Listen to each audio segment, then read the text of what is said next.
नमस्कार, स्वागत है आपका आज तक पर। आपके साथ मैं हूं मीनाक्षी कंडवाल। किसान आंदोलन का आज 13वां दिन है, लेकिन किसान सड़क से चले और सड़क पर ही अटके हैं। लेकिन उनके नाम पर विपक्षी दलों की गाड़ियां भरपूर रफ्तार में दिखाई दे रही हैं, क्योंकि आज एक तरफ किसानों ने भारत बंद का आह्वान किया है, तो विपक्षी दलों ने इसे खुला समर्थन दिया है। भारत बंद की घड़ी 11 बजे से शुरू होगी, लेकिन उससे पहले ही तमाम सियासी दल बंद, जाम, रोक, आगजनी पर उतर आए हैं। तो उधर बंगाल में बीजेपी ने कानून व्यवस्था के नाम पर बंद का ताला जड़ दिया है। लेकिन पहले आपको हम दिखाते हैं सरकार बनाम विपक्ष का जुबानी शोर। और उससे पहले एक नजर तस्वीरों पर भी डाल लीजिए जो आपको इस वक्त दिखाई दे रही हैं। देश के अलग अलग हिस्सों में बंद का असर, जहां पर ट्रेन रोकी गई है, आगजनी की गई है, ट्रैफिक रोकने की कोशिश हुई है। 13वां दिन आज किसान आंदोलन का, लेकिन देखना यह भी अहम है कि कल के दिन बातचीत होनी है सरकार के साथ, और बातचीत से ठीक एक दिन पहले किसानों ने बंद का आह्वान किया है।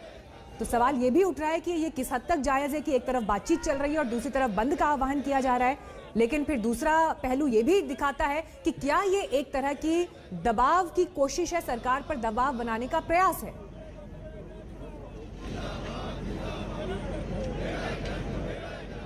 मैं कहना कुल मिला के ये चाहता हूं कि मोदी जी ने इन कानूनों के माध्यम से और योजनाओं के माध्यम से लगातार इस बात की कोशिश की है कि खेती के क्षेत्र में निजी निवेश कैसे भी पहुंचे। कुछ किसान संगठनों ने जो शंका उठाई है उसके लिए चर्चा हो रही है। वो अपनी चर्चा की अलग प्रक्रिया है जो सरकार कर रही है। लेकिन अचानक तमाम विपक्षी दल या गैर भाजपाई दल कूद गए, और आज हम विपक्षी दलों, विशेष रूप से कांग्रेस, एनसीपी, उनके सहयोगी दलों के शर्मनाक दोहरे चरित्र को देश के सामने बताने के लिए आए हैं। तो सरकार यहां पर स्पष्ट तौर पर यह कह रही है कि विपक्ष किसानों को भड़काने की कोशिश कर रहा है, भ्रम फैला रहा है। लेकिन इसी बीच कल उत्तर प्रदेश की तस्वीर भी देखने लायक थी, जब अखिलेश यादव धरने पर बैठे थे और वहीं मुख्यमंत्री योगी आदित्यनाथ ने विपक्ष जो कि समर्थन कर रहा है किसान आंदोलन का, उसको कहा कि भारत बंद एक तरह से अराजकता की कोशिश है। समाजवादी पार्टी ने, कांग्रेस पार्टी के नेताओं ने वन नेशन वन मंडी किस परिकल्पना को साकार किया जा सके, और आज वही दल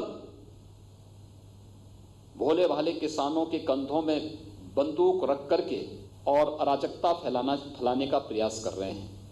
सरकार क्यों चिट पर लगी हुई है? अगर किसान के पक्ष में कानून नहीं है, किसान ये बात कह रहे हैं, तो सरकार को वो कानून वापस लाने चाहिए। सरकार को पूरे कानून वापस ले लेने चाहिए। और इस वक्त चर्चा करने के लिए खास मेहमान हमारे साथ जुड़ गए हैं। समाजवादी पार्टी से अनुराग भदौरिया हमारे साथ आ गए हैं, अभय दुबे जी हमारे साथ मौजूद है कांग्रेस पार्टी से, राजीव रंजन जी जेडीयू से, और बीजेपी से जुड़ेंगे संबित पात्रा जी हमारे साथ। आप सभी का बहुत बहुत स्वागत है। शुरुआत में अनुराग भदौरिया आपके साथ करना चाहूंगी। ये तस्वीर हमने दिखाई बीते दिन की, जब मुख्यमंत्री योगी आदित्यनाथ ने प्रेस कॉन्फ्रेंस की और दूसरी तरफ अखिलेश यादव जी का स्टेटमेंट भी चल रहा था। मुख्यमंत्री ये कह रहे हैं कि विपक्षी दल जो इस वक्त भारत बंद का समर्थन कर रहे हैं वो अराजकता फैला रहे हैं, उनमें से एक आप भी हैं। देखिए, उत्तर प्रदेश के मुख्यमंत्री जी क्या कहते हैं वो अंतिम सत्य नहीं होता है। उन्हें तो अपनी राजनीति करनी है, वो सत्ता में आए हैं, उनको जनता की जो नीतियां हैं, जनता की जो सोच है उसको दमनकारी नीति अपना रहे हैं। वो तो तानाशाही तरीके से बोल रहे हैं। मैं उनसे पूछना चाहता हूं कि वो इतनी अच्छी बातें करते हैं, उनको ये नहीं समझ में आता कि उत्तर प्रदेश में या देश का किसान धरने पे है, रोड पे है, उसकी एमएसपी की अपनी मांग कर रहा है। क्या दिक्कत है? अगर आप किसानों की बात मान लोगे तो आप तानाशाही अपनाने की कोशिश करते हो। हम किसानों के समर्थन में जाते हैं तो आप चारों तरफ बैरिकेडिंग लगा देते हो, आप लोकतंत्र को खत्म करना चाहते हो। अगर मुख्यमंत्री जी को इतनी समझ होती तो कम से कम लोकतंत्र की हत्या तो नहीं करते ना, बैरिकेडिंग तो नहीं लगा देते। आपको डर किस बात का है भाई? हम कहीं मारपीट करने तो जा नहीं रहे थे। हम किसानों के समर्थन में जो हमारा अन्नदाता है, अनुराग जी, उनकी मंशा खराब। सवाल विपक्ष की मंशा पर इस बात को लेकर है कि सितंबर 2020 में कानून पास होता है और विपक्ष को याद आती है 26 नवंबर 2020 से, जब किसान सड़क पर आ जाता है आंदोलन के लिए। आप सितंबर 2020 से लेकर 25 नवंबर 2020 तक कहां थे? तो सरकार की मंशा पे आपको सवाल नहीं पूछना चाहिए कि जब सरकार कानून बना रही थी तो क्या सरकार को नहीं पूछना चाहिए था? उस समय क्या विरोध हम लोगों ने नहीं किया? क्या आप बताइए, क्या सदन के अंदर में विरोध नहीं हुआ? तब चोरी से आपने चुपके से ध्वनिमत से पास करा दिया बिल, जैसे चोर बिल पास कराते हैं। डॉक्टर संबित पात्रा आएंगे, ये सवाल मैं उनसे पूछूंगी, ये सवाल मैं उनसे पूछूंगी। आपसे मैं विपक्ष के लिए सवाल पूछ रही हूँ कि सड़क पर बैठकर प्रोटेस्ट आप तब कर रहे हैं जब किसान को सड़क पर बैठे हुए 10 दिन बीत गए। अरे मैं आपसे पूछ रहा हूँ क्यों? जब पार्लियामेंट में आज से थोड़ी विरोध हो रहा है, पार्लियामेंट के अंदर से विरोध शुरू हुआ है इसका।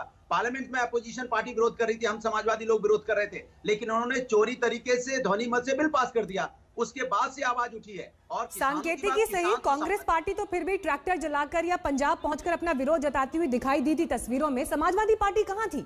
अखिलेश यादव कल निकले साइकिल यात्रा के लिए, उससे पहले कहां थी आपकी पार्टी? समाजवादी पार्टी तो खुद ही किसानों की पार्टी है। समाजवादी का हर व्यक्ति तो किसान है। यहाँ पे कोई धरना सेठ थोड़ी है, यहाँ तो किसानों की पार्टी है। समाजवादी पार्टी की राष्ट्रीय तो खुद ही किसानों की पार्टी है। आप चले जाइए सेफ, आपको खेत अभी भी नजर आ जाएंगे, उनके चाचा भी खेत काटते नजर आ जाएंगे, और जो गाय भैंस पालते हैं उसी में सोते भी है। हमारे फादर खुद किसानी करते हैं, तो आप कहोगे किसान के साथ क्यों है? अरे हम अपने फादर के साथ नहीं रहेंगे तो किसके साथ रहेंगे भाई? बीजेपी से भी प्रवक्ता हमारे साथ जुड़ेंगे, मैं इन तमाम सवालों पर उनसे जवाब दूंगी अनुराग जी। लेकिन आप भी अभय दुबे जी यहाँ पर चर्चा में आ जाइए। कल सरकार के मंत्री रविशंकर प्रसाद, कानून मंत्री, उन्होंने प्रेस कॉन्फ्रेंस की और सीधे सीधे आरोप ये लगाया कि जब आप सत्ता में थे तो उस समय चिट्ठी लिखी गई, कृषि सुधार की बात आपकी तरफ से भी की गई, लेकिन आज जब आप विपक्ष में बैठे हैं तो आपको तकलीफ हो रही है, किसानों को भड़काने का आप काम कर रहे हैं। मीनाक्षी जी, कृषि सुधार से इनकार किसको था? आजाद भारत का इतिहास साक्षी है, जो भी सरकार रही वो कृषि सुधारों के लिए काम करती रही। और मैं बड़ा शर्मनाक है, रविशंकर प्रसाद जी ने कल आधा ही सत्य परोसा है। सच्चाई ये है कि जिस कानून की वो बात कर रहे हैं वो अटल बिहारी वाजपेयी जी के समय एपीएमसी एक्ट 2003 मॉडल एक्ट, जो सारे राज्यों को दिया गया था। और रविशंकर प्रसाद जी कानून मंत्री हैं। आप नहीं जानते कि राज्यों के कानून को केंद्र बदल नहीं सकती? हाँ, ये गैर कानूनी काम मोदी सरकार जरूर कर सकती है, मगर कांग्रेस की सरकार ने नहीं किया।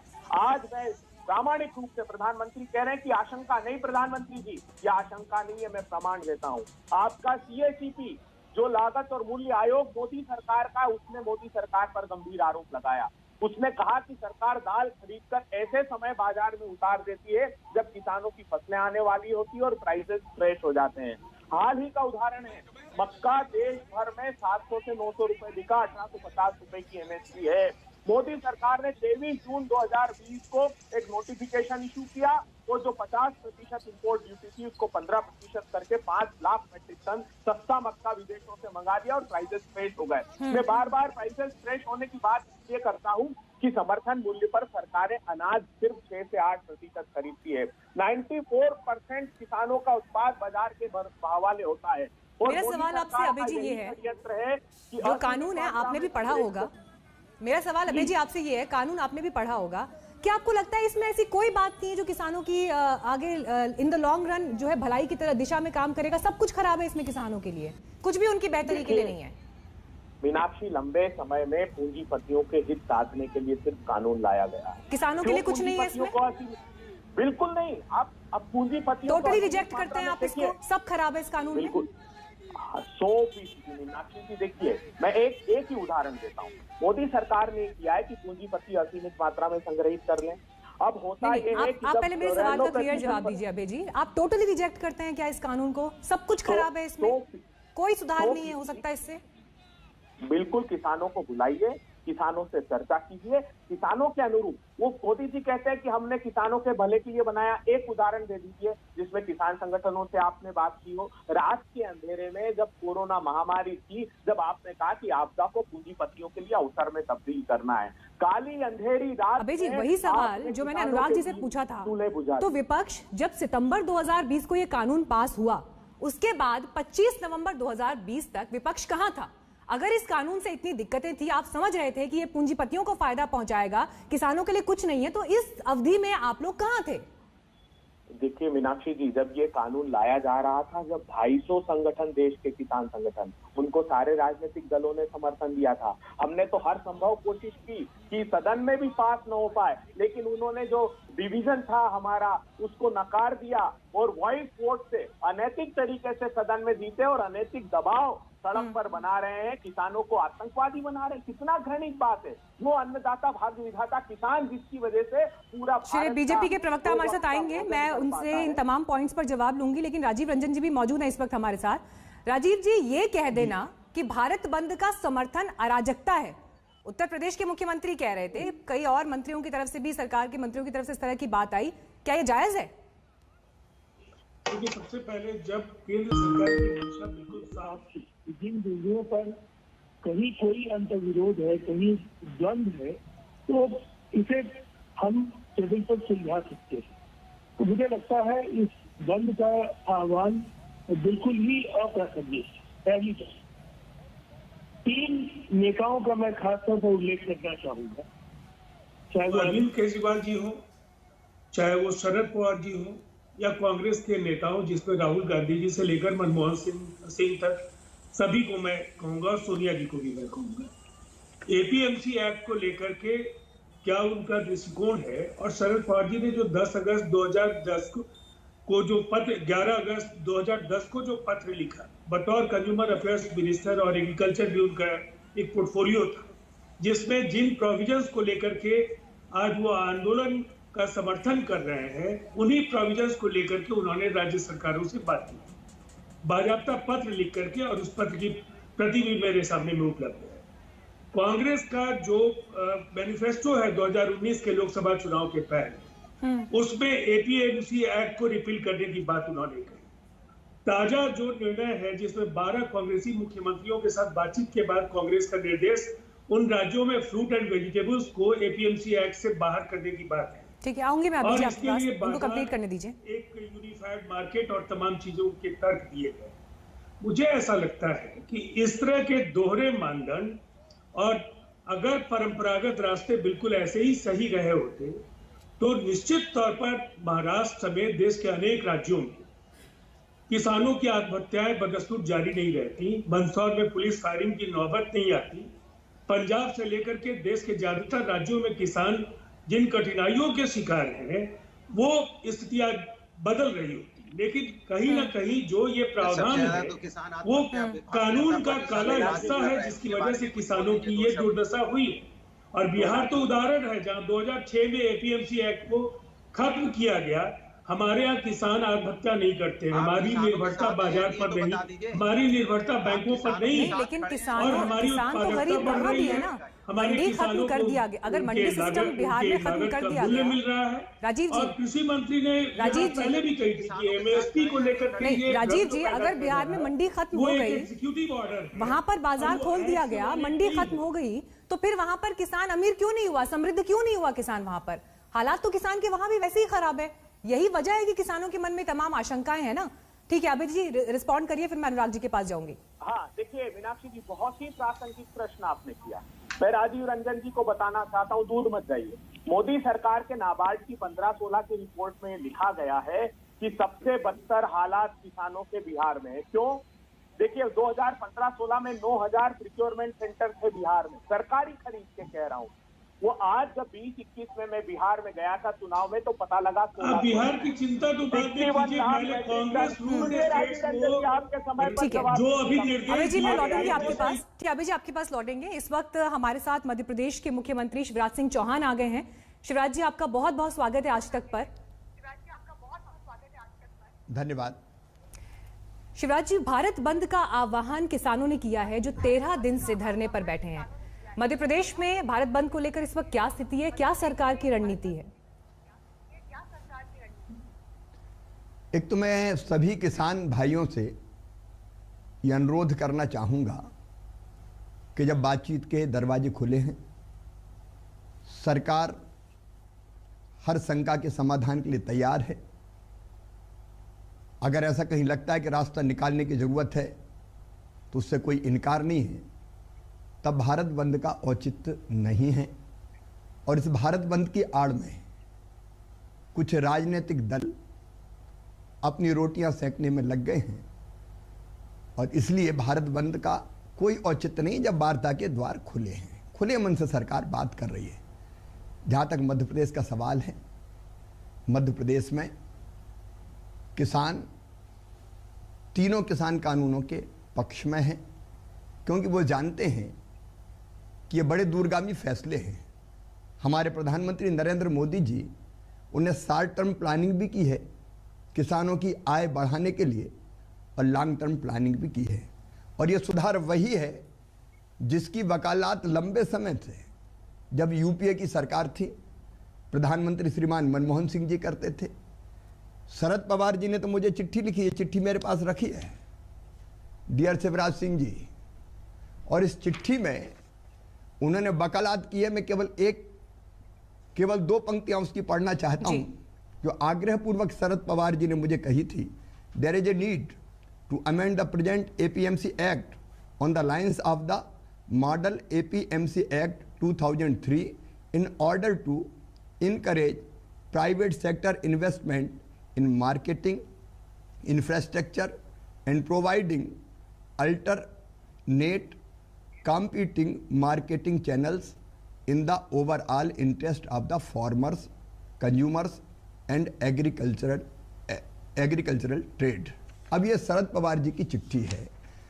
यूपीए की चेयरपर्सन थी सोनिया गांधी जी, श्रीमती सोनिया गांधी जी। प्रधानमंत्री जी थे श्रीमान मनमोहन सिंह जी, जो वकालत करते थे कि कृषि कानूनों में यह सुधार होना चाहिए। आज मैं सीधा सवाल सोनिया गांधी जी से करना चाहता हूं, उनको जवाब देना पड़ेगा। आप वकालत करती थी, और ये जो मॉडल एपीएमसी एक्ट है उसमें क्या था? ये 4 चीजें प्रमुख थी। नंबर 1, किसान को केवल मंडी से बांध कर ना रखा जाए, वो मंडी के बाहर भी, मंडी का विकल्प है, लेकिन मंडी के बाहर भी वो जहां ठीक दाम मिले किसान अपने घर पर बेच दे, अपने खेत से बेच दे अगर ठीक रेट उसको मिलते हैं, किसी फूड प्रोसेसर को बेच दे, किसी एक्सपोर्टर को बेच दे, अगर कोई प्राइवेट मंडी बना के कहीं और खरीदता है वहां बेच दे। ये स्पष्ट प्रावधान था। ये प्रावधान भी था कि अगर बोनी के समय उसको उचित मूल्य मिलते हैं और कमिटमेंट किसी से हो जाता है तो कॉन्ट्रैक्ट फार्मिंग में वो जा सकते हैं और वो अपने बोते समय दाम तय कर सकते हैं। अगर कीमत बहुत ज़्यादा बढ़ गई तो उस कॉन्ट्रैक्ट से बाहर निकलने का अधिकार भी उनके पास है जी। और तीसरी चीज जो प्रमुख रूप से थी कि कितना व्यापारी खरीद सकता है, स्टॉक की लिमिट क्या हो, इस लिमिट पर कोई प्रतिबंध नहीं होना चाहिए, स्टॉक लिमिट तय नहीं होना चाहिए। अब जो चीज यूपीए के समय प्रधानमंत्री जी, सोनिया गांधी जी, शरद पवार जी सब के सब कह रहे थे, वही चीजें कही गई है। और इसके बाद एकदम यू टर्न कांग्रेस का। ये पाखंड नहीं है क्या? ये बेईमानी नहीं है क्या? ये धोखा नहीं है क्या? ये किसानों के नाम पर राजनीतिक रोटियां सेकने की कोशिश नहीं है क्या? ये वही कांग्रेस है जिसने मध्य प्रदेश की धरती पर, जिसके नेताओं ने किसानों को भड़काया था। और मुझे आज तक याद है, आज तक ने उस समय भी किसानों को भड़काते हुए आओ आग लगा दो, ये वीडियो दिखाए थे और मंदसौर जैसा कांड हुआ था। तो मेरी अपील है सभी किसान भाइयों से, बहनों से कि सरकार खुले मन से बात करने को तैयार है हर मुद्दे पर, हर शंका के समाधान के लिए, हर कठिनाइयों के हल के लिए। और इसलिए इस बंद का और इस तरह के आंदोलन का औचित्य नहीं है। ठीक है शिवराज जी, एक जो तस्वीर दिखाई देती है, अंतर जो दिखाई देता है, हम देख रहे हैं कि जो किसान धरने पर बैठे हैं, पंजाब, हरियाणा, राजस्थान के भी हैं, उत्तर प्रदेश के कुछ किसान, उत्तराखंड के भी कुछ किसान वहां पहुंचे हैं। मध्य प्रदेश में ये जो विरोध है ये उतना मुखर नहीं दिखाई देता है। आप लोगों ने कैसे किसानों को समझाया है, या क्यों वो इस विरोध के स्वर में उतने मुखर नहीं दिखाई देते हैं? देखिए, प्रधानमंत्री नरेंद्र मोदी जी किसान हितैषी प्रधानमंत्री, उनसे बड़ा किसानों का हितैषी कोई नहीं है। अब मैं जब मुख्यमंत्री नहीं था, फसल बीमा योजना, प्रधानमंत्री फसल बीमा योजना, किसानों ने प्रीमियम दिया था। कांग्रेस की तत्कालीन सरकार ने अपने हिस्से का प्रीमियम राज्य का नहीं भरा था, इसलिए किसानों को फसल बीमा योजना की राशि नहीं मिल रही थी। मुख्यमंत्री बनते ही मैंने 2200 करोड़ रुपया प्रीमियम के जमा किए, किसानों के खाते में 3100 करोड़ रुपया गए। और उसके बाद जो रबी और खरीफ की दोनों की फसल थी 2019 की, उसके लिए 4688 करोड़ रुपया फिर फसल बीमा योजना की राशि हमने किसानों के खाते में डाली। कांग्रेस ने नहीं डाली थी, हमने फसल बीमा योजना की राशि किसानों के खाते में डाली। प्रधानमंत्री किसान सम्मान निधि की जो सूची थी, कांग्रेस ने वही अपडेट नहीं की। कांग्रेस का क्या जाता था, हिंग लगे ना फिटकरी, रंग चढ़े चोखा, केवल सूची भर देनी थी, सब किसानों की सूची नहीं दी। हमने सूची तैयार करके किसानों की प्रधानमंत्री जी को भेजी सबके खाते में प्रधानमंत्री किसान सम्मान निधि के पैसे डल गए। हमने ये भी तय किया कि प्रधानमंत्री किसान सम्मान निधि के साथ मुख्यमंत्री किसान कल्याण निधि की राशि भी डालेंगे, वो पैसा किसानों के खाते में चला गया। हमने अगर किसान को फसलों को नुकसान हुआ बाढ़ के कारण, उसके राहत की राशि डालना हमने प्रारंभ कर दी। प्रधानमंत्री जी ने 1 लाख करोड़ रुपए का एग्रो इंफ्रा के लिए एक आत्मनिर्भर भारत जो योजना है उसके अंतर्गत प्रावधान किया। हमने उसके प्रोजेक्ट बना लिए, हमने एफपीओज बनाए, उनको आंदोलन का हम रूप दे रहे हैं। और जहां तक खरीदी का सवाल है, मैं तो कांग्रेस के नेताओं से सवाल करना चाहता हूं, और मैडम सोनिया गांधी बताए, जब यूपीए की सरकार थी एमएसपी पे खरीदी 2009 से 2014 के बीच केवल 2,06,000 करोड़ रुपए की हुई थी। एनडीए ने 14 से लेकर 19 मोदी जी के प्रधानमंत्री रहते हुए ये खरीदी की 4,95,000 करोड़ रुपए की। धान की मैं बात कर रहा हूं। अगर गेहूं की बात करें, यूपीए के समय 1,68,000 करोड़ रुपए की खरीदी हुई थी। प्रधानमंत्री मोदी जी के नेतृत्व में 2,97,000 करोड़ रुपए की हमने खरीदी की है। दलहन की अगर बात करें, यूपीए के समय केवल 645 करोड़ रुपए की खरीदी हुई थी, और प्रधानमंत्री जी के नेतृत्व में एनडीए की सरकार ने 49,000 करोड़ रुपए की खरीद की है। और तिलहन और कोपरा की बात करें तो यूपीए की सरकार ने केवल 2,460 करोड़ रुपए की खरीद की थी। एनडीए की सरकार ने 25,000 करोड़ रुपए की खरीदी की है। तुलनात्मक आंकड़े शिवराज जी आपने यहाँ पर करती थी जी, लेकिन हमने प्रभावी ढंग से न केवल एमएसपी पे खरीदी की, खरीदी आज भी जारी है। और मध्य प्रदेश में तो 1,29,00,000 मीट्रिक टन से ज्यादा कोरोना काल में हमने गेहूं खरीदा। हमने संकल्प लिया था किसानों के गेहूं का एक एक दाना खरीदेंगे, हमने खरीदा। मध्य प्रदेश में किसान पूरी तरह से संतुष्ट है, और वो ये मानते हैं कि ये तीनों किसान कानून जो प्रधानमंत्री नरेंद्र मोदी जी की सरकार ने बनाए हैं वो किसानों के हित में है। ठीक है, आप तमाम आंकड़े यहां पर दे चुके हैं, आप कह रहे हैं किसानों के हित में, लेकिन उसके बावजूद किसान सड़क पर है। 13वां दिन आज है, भारत बंद बुला लिया गया है। क्या आप ये मानते हैं कि सरकार जिस अंदाज में और जिस तरह से ये कानून लेकर आई, उसने किसानों को तमाम आशंकाओं से भर दिया, और यही वजह है कि वो इस वक्त सड़क पर खड़ा है? सरकार संवाद की जो गुंजाइश करने के लिए तैयार है, वो हमारे किसान संवाद की जो गुंजाइश एक पार्लियामेंट में थी वो नहीं हो पाई। देखिए, एक तो मैं पार्लियामेंट का आपको बताऊंगा, ये सारी पार्टियां जो आज किसान आंदोलन का, सारी पार्टियां जो आज आवाज आना बंद होगी जी सर, हम सुन पा रहे हैं आपको। ये सारी पार्टियां जो आज भारत बंद का समर्थन कर रही हैं, कांग्रेस पार्टी का मैंने बता दिया, कांग्रेस पार्टी है जिसने 2019 के अपने इलेक्शन मैनिफेस्टो में साफ लिखा था Congress agricultural produce market committee act को निरस्त कर देगी, कृषि उत्पादों के व्यापार की व्यवस्था करेगी जिसमें निर्यात और अंतर्राज्य व्यापार भी शामिल होगा, जो सभी प्रतिबंधों से मुक्त होगा। उनका ये घोषणा पत्र अभी उनकी वेबसाइट पे है, देख सकते हैं। ये बातें उनके मैनिफेस्टो में पेज नंबर 17 के पॉइंट नंबर 11 में दर्ज है। कांग्रेस ने अपने मैनिफेस्टो में वादा किया था कि वह एसेंशियल कमोडिटी एक्ट को खत्म कर उसकी जगह ईसीए 1955 के नाम से नया कानून लेकर आएगी। इसे भी उनके घोषणा पत्र में पेज नंबर 18 में देखा जा सकता है। राहुल गांधी जी स्वयं भी पहले 27 दिसंबर 2013 को ये वकालत कर चुके कि एपीएमसी एक्ट के तहत फलों और सब्जियों को डीलिस्ट कर देंगे। ये कांग्रेस कह चुकी है पहले। शरद पवार जी की बात मैंने आपसे बताई, डीएमके ने भी ये तो ये विपक्षी पार्टियों की बात हो गई, कृषि सुधारों का नहीं सर, उस समय ये बात सर विपक्षी पार्टियों की हो गई। मैं आपसे ये पूछ रही थी कि जिस तरीके से ये कानून लाया गया, चाहे डीएमके हो, किसान को भरोसे में नहीं लिया गया। मैं अपनी बात पूरी कर लूं। आम आदमी party, Swaraj party, Akali Dal, Samajwadi party, Shiv Sena, TMC, left party, इन सब ने समर्थन किया था। जहां तक किसानों के मन में कोई संदेह है तो खुले मन से सरकार बात कर रही है, कल फिर चर्चा होनी है। चर्चा में वो अपनी बात कहें, अपने तथ्य रखें। सरकार पूरी गंभीरता से उनकी शंकाओं का समाधान करेगी, उनकी चिंताओं को दूर करेगी, और वाजिब कोई तथ्य अगर वो देते हैं तो विचार करके उस पर भी फैसला लेगी। पार्लियामेंट में सर अगर ये बहस ठीक तरीके से हुई होती, जो तमाम बातें या जो आशंकाएं आज की तारीख में एड्रेस नहीं हो पाई और वो आंदोलन की शक्ल में दिखाई दे रही हैं, तो क्या आप ये मानते हैं कि ये सूरत नहीं होती आज? आप देखेंगे अगर कि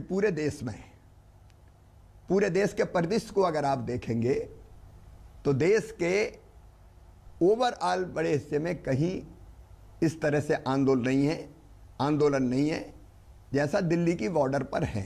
लेकिन हम मानते हैं कि एक भी किसान भाई और बहन के मन में अगर शंका है, क्योंकि बाकी तो जगह शंका है नहीं, जहां मन में शंका है उन शंकाओं का समाधान होना चाहिए, उसके लिए फिर से चर्चा होनी है।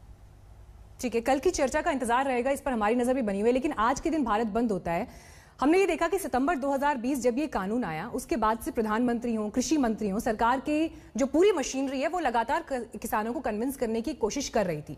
लेकिन उसके बाद भी अगर 4 महीने तक किसानों को विश्वास में नहीं लिया जा सका है, आप कहां चूक देख रहे हैं या आपको लगता है कहां पर काम करने की जरूरत है जो नहीं हो पाई है? देखिए, मैंने बताया कि देश भर में कहीं किसान कानूनों का विरोध नहीं है। कुछ किसानों के मन में शंका है तो उसको दूर करने के लिए लगातार चर्चा और बातचीत कर रहे हैं।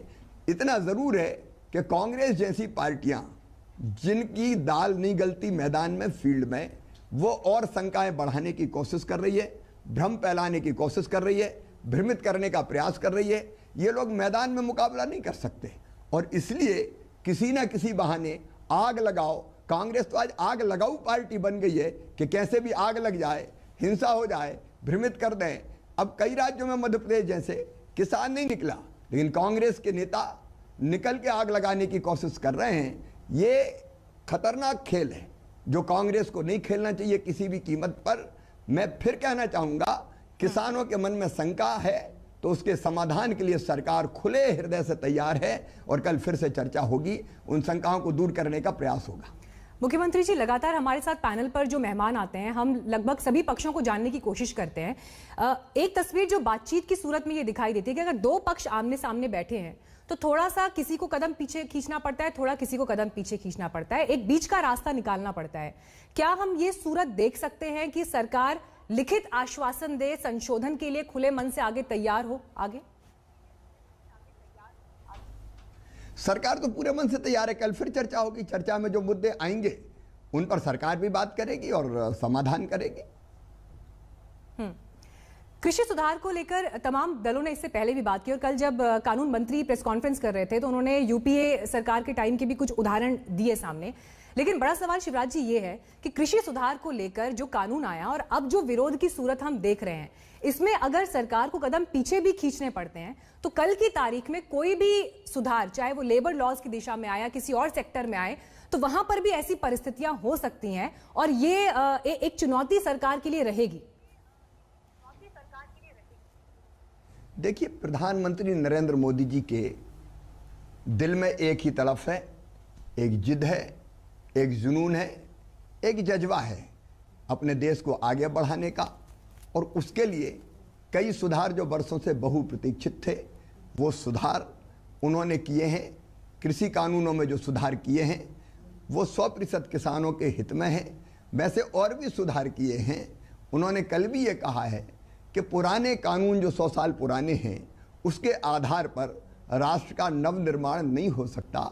इसलिए बदलाव और परिवर्तन कई बार देश के हित में, जनता के हित में, किसानों के हित में जरूरी होते हैं और लगातार चर्चा करके, हम संवाद करके उनके औचित्य को सिद्ध कर रहे हैं।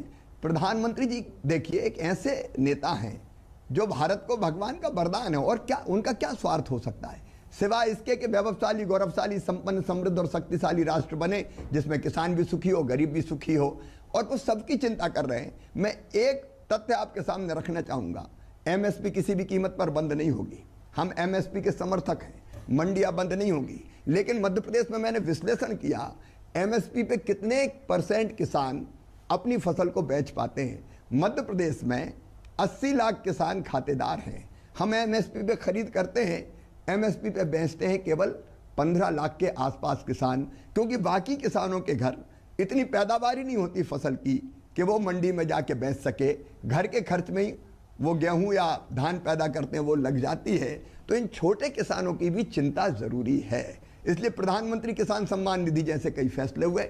हम बड़े किसानों की भी चिंता करेंगे, हम छोटे किसानों की भी चिंता करेंगे। वो किसान जो सक्षम नहीं अपनी आवाज उठाने में, उनकी चिंता भी करेंगे। ये जो कृषि सुधार है उनमें ऐसे किसानों का भी ध्यान रखा गया है, और खरीदी में भी अगर वो बाजार तक नहीं ला पाते, अगर वो मंडी तक नहीं आ पाते, इतना पैदा नहीं होता, तो उनको भी कुछ राशि मिल जाए खाद के लिए, बीज के लिए, बाकी खर्चों के लिए। इसलिए प्रधानमंत्री किसान सम्मान निधि, मुख्यमंत्री कल्याण निधि जैसी योजनाएं हमने बनाई है, भावांतर भुगतान जैसी योजनाएं भी हमने बनाई थी मध्य प्रदेश की सरकार ने। तो देखिए, सब किसानों का ध्यान रखना जरूरी है, जिसमें छोटे किसान जो अपनी आवाज बुलंद नहीं कर पाते, मझौले किसान, बड़े किसान, सब हमारे लिए समान है, लेकिन सबके हितों का ध्यान रखना, ये काम अगर किसी ने किया है तो प्रधानमंत्री श्रीमान नरेंद्र मोदी जी ने किया है। और मैं फिर कह रहा हूं, हर शंका के समाधान के लिए, हर समस्याएं सुन के उसके समाधान के लिए सरकार पूरी तरह से तैयार है। किसानों की सरकार है, किसानों के लिए है, किसानों से खुले दिल से कल फिर बात करेगी। शिवराज जी, जब अटल बिहारी वाजपेयी जी प्रधानमंत्री थे, उस समय 98 में एक समय ऐसा भी आया जब कृषि मंत्रालय उन्होंने अपने पास रखा था। क्या आपको लगता है कि आज जो एक विश्वास की कमी दिखाई दे रही है, क्योंकि किसान सरकार पर भरोसा नहीं कर पा रहे हैं, यही वजह शायद वो बैठे हैं, अगर प्रधानमंत्री इसी तरह से एक बड़ी पिक्चर के तौर पर किसानों के सामने हो, फ्रंट से वो लीड कर रहे हो, या जैसे कृषि मंत्रालय, या कम से कम इस आंदोलन को हैंडल करने में वो प्रमुखता से अगर आगे दिखाई दें, तो शायद ये भरोसे को जीतने की दिशा में एक अहम कदम हो सकता है। देखिए, सरकार के मुखिया प्रधानमंत्री जी हैं, और मंत्री भी जो हमारे बात कर रहे हैं, माननीय कृषि मंत्री नरेंद्र सिंह तोमर जी, बाकी साथी, तो प्रधानमंत्री जी से चर्चा करके बातचीत करते हैं। सरकार सब पक्षों की बात करती है, और प्रधानमंत्री जी आज भी संजीदा है, सरकार संजीदा है रास्ता निकालने के लिए, चर्चा करने के लिए। जो चर्चा होती है वो माननीय प्रधानमंत्री जी की तरफ से ही होती है। ठीक है, इस वक्त एक गंभीर आरोप आम आदमी पार्टी की तरफ से लग रहा है, जो इस वक्त हम दिखा भी रहे हैं, जिसमें वो ये आरोप लगा रहे हैं कि दिल्ली के मुख्यमंत्री अरविंद केजरीवाल को बीजेपी की मदद से नजरबंद किया गया है। आपकी इस पर प्रतिक्रिया? केजरीवाल जी तो बिना पैंदी के लोटे हैं, एक दिन कुछ कहते हैं, दूसरे दिन कुछ कहते हैं।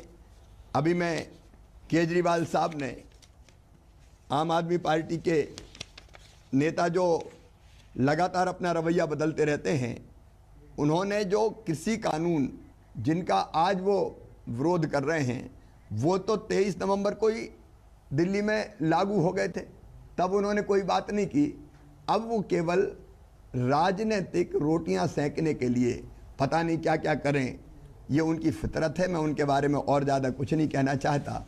स्थानीय प्रशासन ने क्या किया मेरी जानकारी में नहीं है, इसलिए मैं कोई टिप्पणी नहीं कर सकता। ठीक, बहुत बहुत धन्यवाद शिवराज सिंह चौहान जी आपका हमारे साथ चर्चा में जुड़ने के लिए। और लगातार मध्य प्रदेश के मुख्यमंत्री भी किसानों से ये अपील कर रहे हैं कि आप समझने का प्रयास करें, सरकार आपके लिए प्रतिबद्ध है और आपकी हर आशंका का समाधान करने के लिए तैयार है। भारत बंद हल नहीं है, क्योंकि अभी मामला बातचीत की टेबल पर है। लेकिन इसी बीच हमारे संवाददाता हिमांशु मिश्रा इस वक्त केंद्रीय मंत्री स्मृति ईरानी से कर रहे हैं बात। धुले महाराष्ट्र में भाजपा की सरकार नहीं है, वहां के एक असहाय किसान ने, जहां पर शरद पवार जी, कांग्रेस पार्टी और शिवसेना की सरकार है, उसने इस कृषि बिल का सहारा लेकर अपना भुगतान अपने लिए सुनिश्चित कराया। तो क्यों विपक्षी दल चाहते हैं कि किसान दरबदर की ठोकरें खाता रहे? क्यों वो नहीं चाहते कि इन कानूनी प्रावधानों के माध्यम से वो बुलंद हो, वो सशक्त हो? जी, ये थी केंद्रीय मंत्री स्मृति ईरानी, जिनका ये कहना है कि विपक्ष जो है वो राजनीति कर रहा है। जब वो सत्ता में थे तब वो इन्हीं कानूनों के पक्षधर थे। कैमरामैन संजय चौधरी के साथ हिमांशु मिश्रा, दिल्ली, आज तक। तो सरकार के तमाम मंत्री यहां पर लगातार किसानों से अपील कर रहे हैं कि वो बातचीत पर भरोसा रखें, जल्द ही हल निकलेगा। लेकिन भारत बंद की तस्वीर भी आपके सामने है और ये 13वां दिन है किसान आंदोलन का। मध्य प्रदेश के मुख्यमंत्री से भी हमने बात की और हमारे पैनल पर भी अलग अलग विपक्षी दलों के मेहमान इस वक्त जुड़े हुए हैं। सबसे पहले मैं अभय दुबे जी आपका ही रुख करना चाहूंगी। जो तमाम बातें यहाँ पर मध्य प्रदेश के मुख्यमंत्री ने भी की, वो साफ तौर पर ये कह रहे हैं कि विपक्ष किसानों को भरमा रहा है। जब आप खुद सत्ता में थे तो आपके सुर अलग थे, अब सुर बदल गए हैं। मीनाक्षी जी, मैं 3 बातें बहुत प्रामाणिक रूप से रखना चाहता हूँ। पहले तो शिवराज जी ने जो बातें कही है, एक तो निर्दयता से, निर्ममता से किसान जब फसलों के दाम मांग रहे थे तो खुद उन्होंने कहा मंदसौर में किसानों के सीने में गोलियां उतार दी, जिसमें 16-17 साल के मासूम बच्चे भी थे। दूसरी बात उन्होंने भावांतर की तो शिवराज जी 2017 से भावांतर के 1700 करोड़ रुपए केंद्र सरकार से आपने नहीं दिलाए। प्रधानमंत्री फसल बीमा का जिक्र उन्होंने किया। आप जानती है कितनी शर्मनाक बात है, 2017-18 का पैसा था जो शिवराज जी की सरकार ने नहीं दिया। कमलनाथ जी को जब केंद्र सरकार की चिट्ठी आई कि आपने 2019 का पैसा तो भेज दिया है मगर पुराना पेंडिंग है, हम फसल बीमा का भुगतान कैसे करें? शरद पवार जी ने जो चिट्ठी लिखी थी उसके क्या मायने थे सर? फिर उस चिट्ठी में क्या बात थी, वो आज के वक्त से कैसे जुदा है? देखिए मैं ये बता रहा हूं आपको कि बहुत अच्छी बात की शिवराज जी ने। 2003 का जो मॉडल एपीएमसी एक्ट था जिसका मैंने जिक्र शो के शुरू में किया था, उस पर कांग्रेस की सरकार ने भी, क्योंकि बाद में जो सरकार आई निरंतर उन्होंने भी कहा कि आप अपने आधार पर, राज्यों के आधार पर इनको संशोधित कीजिए। वहां केंद्रीय कानून थोप नहीं दिया गया जैसा मोदी सरकार ने आज किया है। आपने बिल्कुल ठीक कहा, ना सदन में चर्चा की। एक कानून का उदाहरण दे दीजिए कांग्रेस पार्टी का जिसने स्टेक होल्डर संबित पात्रा आ गए हैं चर्चा में। संबित पात्रा जी, आप देर से आए चर्चा में, लेकिन जो विपक्षी दल है उनका ये आरोप है कि आप कृषि सुधार के नाम पर जो कानून लेकर आए हैं वो आप थोप नहीं सकते, आपको सुनना पड़ेगा दूसरों को भी, और जिनके लिए ये कानून बना रहे हैं वो क्या चाहते हैं, उनकी भावनाओं को क्यों नहीं शामिल किया गया? मीनाक्षी जी, पहले तो मैं क्षमा प्रार्थी हूं, मैं थोड़े देर से जुड़ रहा हूं और अभी कैमरा पर्सन भी आ गए हैं, तो 2-4 मिनट में कैमरे से भी जुड़ जाऊंगा, मगर अभी फोनों पे। देखिए मीनाक्षी जी, जहां तक थोपने की बात है, कौन थोप रहा है? बातचीत नहीं चल रही है क्या? आप खुद देखिए कितने चरणों की बातचीत माननीय किसानों के साथ हमारी जो मंत्रिमंडल है वो बातचीत कर रही है, और इसका समाधान कैसे निकले इसकी चिंता भी की जा रही।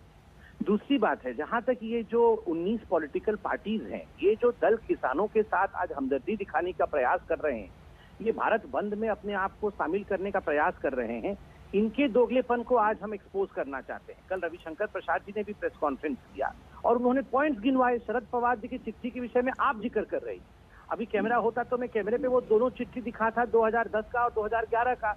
2010 और 2011 में शीला दीक्षित जी को बाकी राज्यों के, शिवराज सिंह चौहान जी आपके चैनल में थे, उनको खुद चिट्ठी शरद पवार जी ने लिखा था और कहा था एपीएमसी के कानून को रिफॉर्म करने की आवश्यकता है, उसको निकालने की आवश्यकता है, और वहां प्राइवेट प्लेयर किस प्रकार से अधिक मात्रा में पार्टिसिपेट कर सके, इसलिए ये रिफॉर्म लाना चाहिए। नंबर 1, अमरिंदर सिंह जी ने 2016 में, मैं आपको डेट भी बताऊंगा, 2016 में एक ट्वीट किया था, और ट्वीट करके क्या कहा था? उन्होंने कहा था कि हमने रिलायंस को अपने यहाँ पर 3000 गांव में स्थान दिया है और 3000 गांव में 3000 करोड़ रुपए के निवेश के लिए कहा है।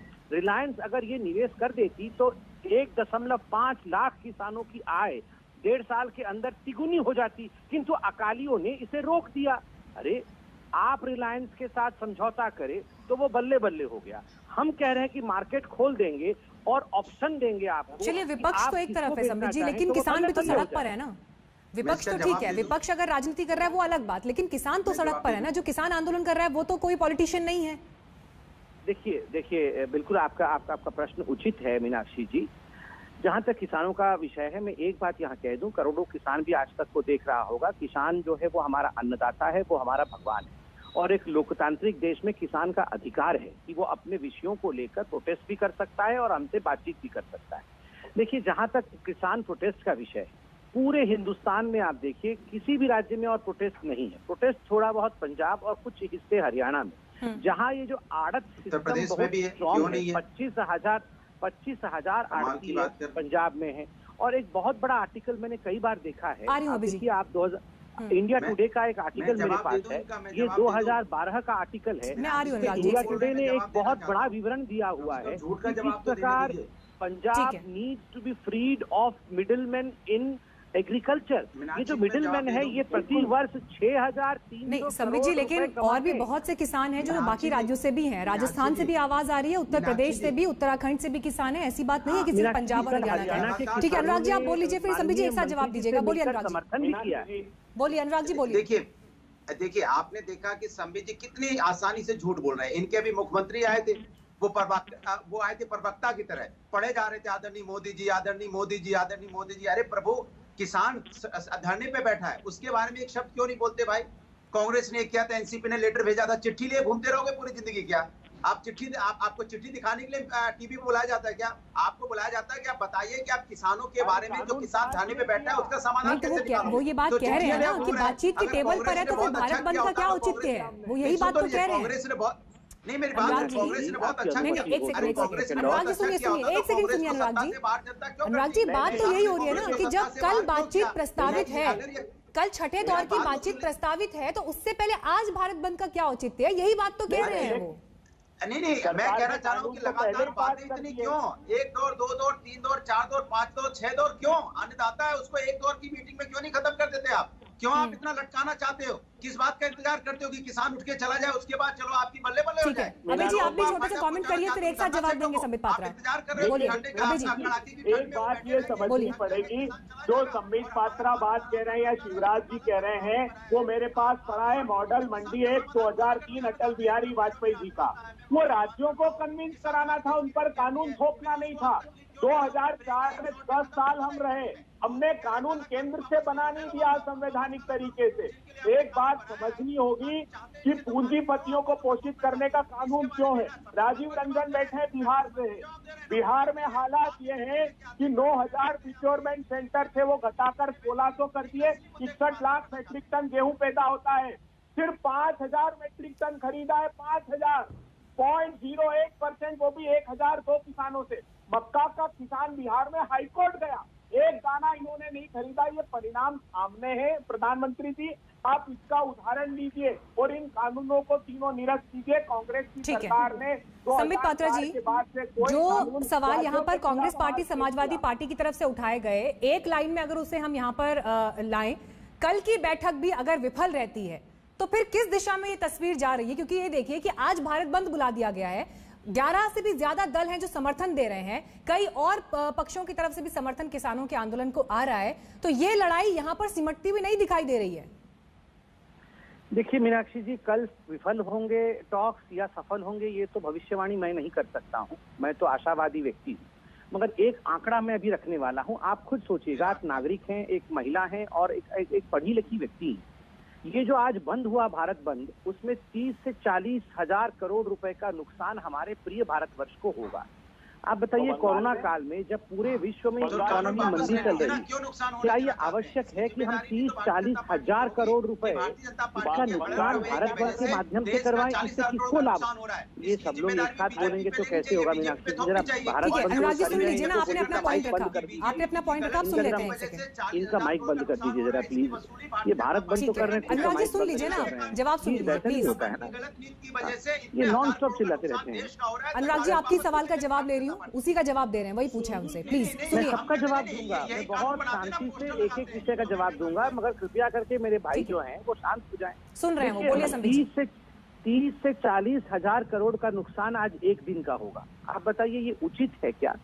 जब लोगों के ऊपर एक आर्थिक संकट ऑलरेडी कोरोना के कारण से है, उसमें ऐसे 30-40 हजार करोड़ रुपए का नुकसान, ये उचित नहीं है। नंबर 2, देखिए यहाँ एमएसपी की बात की गई, गेहूं और धान की बात की गई। मैं आपको आंकड़े देता हूं। एमएसपी पे धान जो है 240% वृद्धि हुई है धान में मोदी जी के आने के बाद। एमएसपी गेहूं में 177% की वृद्धि हुई है मोदी जी के आने के बाद। जो दलहन है उसमें 7500% की वृद्धि हुई है मोदी जी के आने के बाद। ऑयल सीड और कोपरा, इसमें 1000% की वृद्धि हुई है मोदी जी के आने के बाद। कौन कहता है एमएसपी चला जाएगा? किसने कहा एमएसपी चला जाएगा? लेकिन एमएसपी का फायदा सबसे ज्यादा जिस राज्य के किसानों को मिलता है वही तो सड़क पर है। नहीं क्यों है फिर वो सड़क पर? नहीं मीनाक्षी जी, यहाँ एक विषय मैं आपको समझा दूं। देखिए, आप 5 राज्यों के आंकड़े लीजिए जीवीए का, ग्रॉस वैल्यू एडेड, अर्थात जो किसान खर्च करता है और कितना प्रॉफिट कमाता है। आपको जान के आश्चर्य होगा, तमिलनाडु पंजाब से 1/3 कम उत्पादन करता है, मगर प्रॉफिट पंजाब के किसानों से ज्यादा तमिलनाडु के किसानों को मिलता है। क्यों? ये बीच का प्रॉफिट कहाँ चला जाता है? अभी इंडियन एक्सप्रेस ने 5 दिन पहले एक स्टोरी की, और बहुत महत्वपूर्ण स्टोरी। उन्होंने कहा कि महाराष्ट्र के 4 जिलों में जो सोयाबीन के फार्मर थे, यही तो तस्वीर है ना। देखिए, जो आंकड़े आप दे रहे हैं, जमीन पर किसान की एवरेज आय 10 से 12 हजार रुपए है, 47,000 का कर्ज एवरेज हर किसान के ऊपर है। ये तस्वीर है देश में। इसी वजह से सड़क पर बैठा है इस वक्त किसान बीते 13 दिन से, और यही उम्मीद है कि ये कम से कम आंदोलन अब हल की दिशा में आगे बढ़े। भारत बंद आज हो गया है, करोड़ों के फिगर आप ही दे रहे हैं नुकसान के।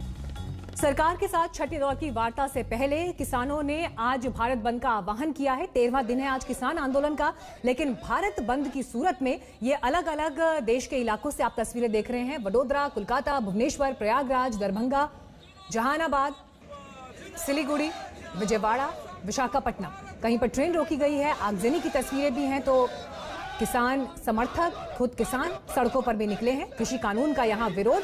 लेकिन अब देखना यह है कि कल जब बातचीत की टेबल पर किसान जाते हैं तो फिर आंदोलन को खत्म करने की दिशा में, किसानों की बेहतरी के लिए समाधान की दिशा में क्या प्रयास या क्या प्रस्ताव सरकार की तरफ से दिया जाता है। खबर पर लगातार हमारी नजर बनी हुई है। आज तक पर बड़ा कवरेज आप पूरा दिन भर देखते रहेंगे। एक छोटे से ब्रेक के बाद हम फौरन लौट रहे हैं।